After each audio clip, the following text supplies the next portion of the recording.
एक रात। कई दिनों से सोच रहा था कि कुछ समय गांव में बिताऊं। मेरी ज्यादातर योजनाएं आखिरकार अधूरी रह जाती हैं, लेकिन पता नहीं कैसे ये योजना पूरी हो गई।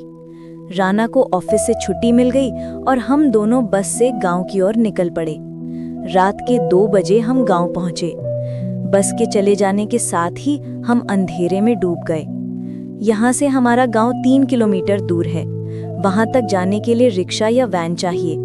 आसपास की दुकानें बहुत पहले ही बंद हो चुकी थीं और जहां रिक्शा मिलने की उम्मीद थी वो जगह भी खाली थी। पक्की सड़क के दक्षिण दिशा से हमारे गांव की कच्ची सड़क जाती है, इसलिए हमने तय किया कि बाकी रास्ता पैदल चलते हुए बातें करते हुए तय करेंगे।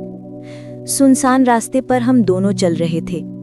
दूर कहीं झिंगुर की आवाज आ रही थी। माहौल थोड़ा डरावना था, फिर भी हम आगे बढ़ते रहे। गांव पहुंचने के लिए 2 खास जगहों से गुजरना पड़ता है, जिन्हें गांव वाले भूतों का अड्डा कहते हैं।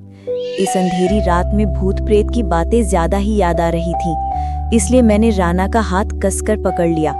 राना समझ गया और बोला, डर मत, भूत प्रेत जैसी कोई चीज नहीं होती। 20वीं सदी में ये सब बातें मजाक लगती हैं।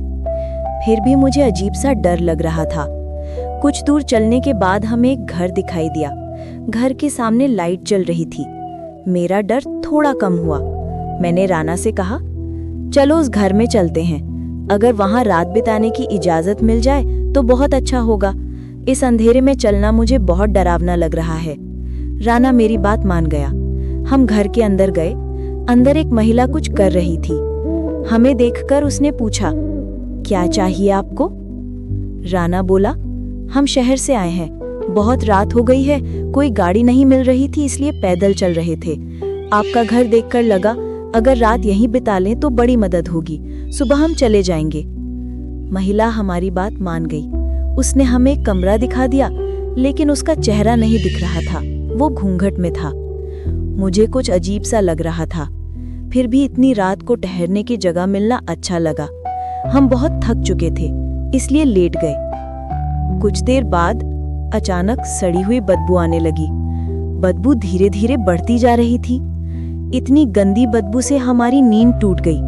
देखा, वही महिला हमारे कमरे में खड़ी थी और बदबू पूरे कमरे में फैल चुकी थी। हमने पूछा, आप यहाँ क्यों खड़ी हैं? ये बदबू कहाँ से आ रही है? जो हमने देखा उसके लिए हम बिल्कुल तैयार नहीं थे। महिला ने अपना घूंघट हटा दिया। उसका चेहरा बेहद डरावना था और शरीर की मांसपेशियां सड़ चुकी थीं। समझ गए कि बदबू उसी के शरीर से आ रही है। डर के मारे मैं राना से चिपक गया और चिल्लाने लगा। वो सड़ा हुआ शरीर धीरे धीरे हमारी ओर बढ़ रहा था। एक समय महिला ने अपने दोनों हाथों से हमारी गर्दन पकड़ ली और डरावनी आवाज में गरजने लगी, मैं बहुत दिनों से भूखी हूं। आज तुम दोनों को खाकर अपनी भूख मिटाऊंगी। हम जान बचाने की पूरी कोशिश कर रहे थे, लेकिन उस राक्षसी से जीत नहीं पा रहे थे। एक समय हमने हार मान ली। लगा अब शायद बच नहीं पाएंगे। तभी दूर से अजान की आवाज सुनाई दी। अजान की आवाज सुनते ही राक्षसी ने खुद ही हाथ छोड़ दिए और कहीं गायब हो गई, साथ ही वो घर भी। अजान के बाद धीरे धीरे सुबह की रोशनी फैलने लगी। तब देखा हम शमशान घाट के पास एक खाली जगह पर खड़े हैं। अगर आपके जीवन में कोई नया या दिलचस्प अनुभव हुआ है या कोई यादगार घटना घटी है तो कृपया हमसे साझा करें। आप अपनी कहानी स्पष्ट रूप से लिखकर इस ईमेल पर भेज सकते हैं, ondomlogin@gmail.com। वैकल्पिक रूप से आप इसे एक वॉइस रिकॉर्डिंग के रूप में भी भेज सकते हैं।